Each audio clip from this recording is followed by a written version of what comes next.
Hey guys, we're going to play with some pork loins today. Back to the basics. So, I'm going to just show you a couple of things that I do, how to break them down, a little bit of explanation on what's where, and all that good stuff. So, here are our pork loins. We got one there and one here to play with.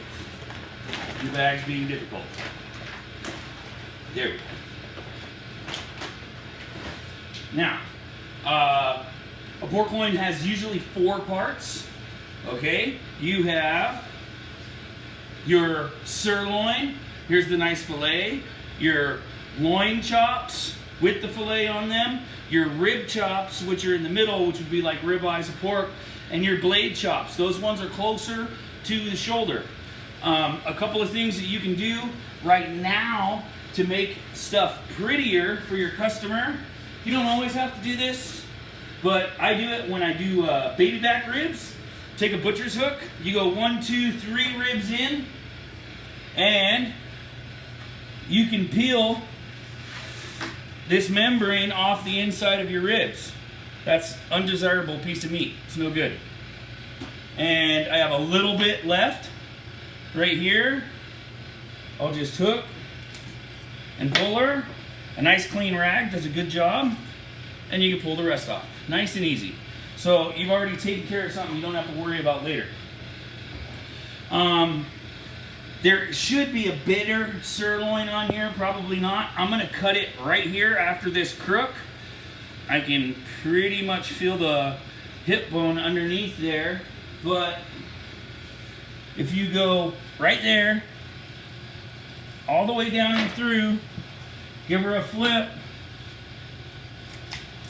you'll get a nice even break.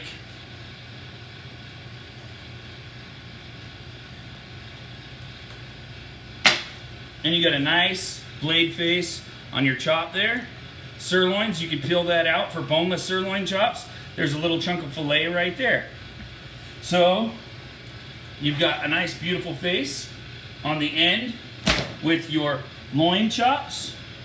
Over here is the blade. You can see that bit right there. Okay, you want to go just on the inside of the blade. We'll go 1, 2, 3 ribs in for a nice even break. And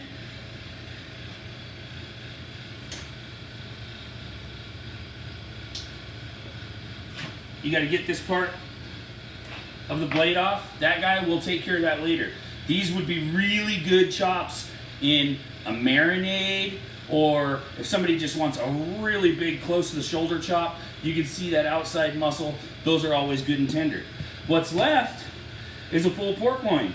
We're going to even out the ribs, just take a little section off right there.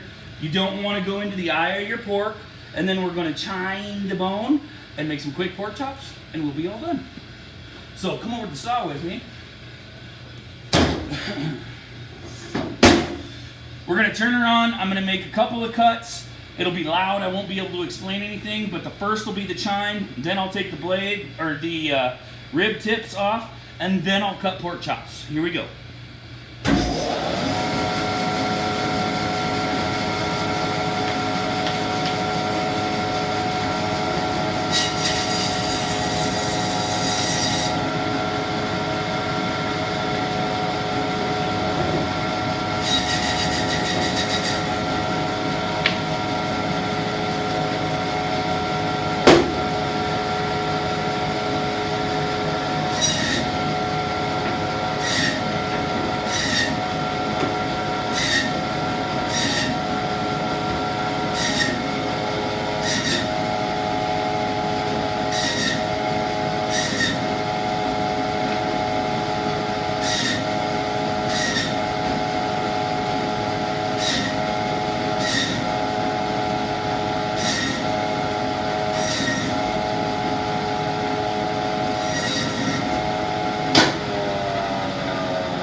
Check this out, a little explanation of what I just did. I took a face off. That'll be great for a marinated chop or for the butcher to take home. Case ready chops. We're gonna have to scrape them, but there's your blade chop. These are closest to the shoulder. And you're going down and losing that outside muscle, you're getting closer to the rib chops. That is a beautiful rib chop. It's got the eye in it, all that meat, very nice. None of this muscle, which can be undesirable to people when you look at them. Still rib chops over here. And as you move down the loin, you're starting to get filet. As you move further down the loin, you're getting big fillets. You can see right at the end there, when I had my butt for the loin chops, that I backed my saw cut up with a couple of extra chops so I didn't get my fingers so close to the blade. Easy cuts, break down a pork loin, back to the basics, rock the block.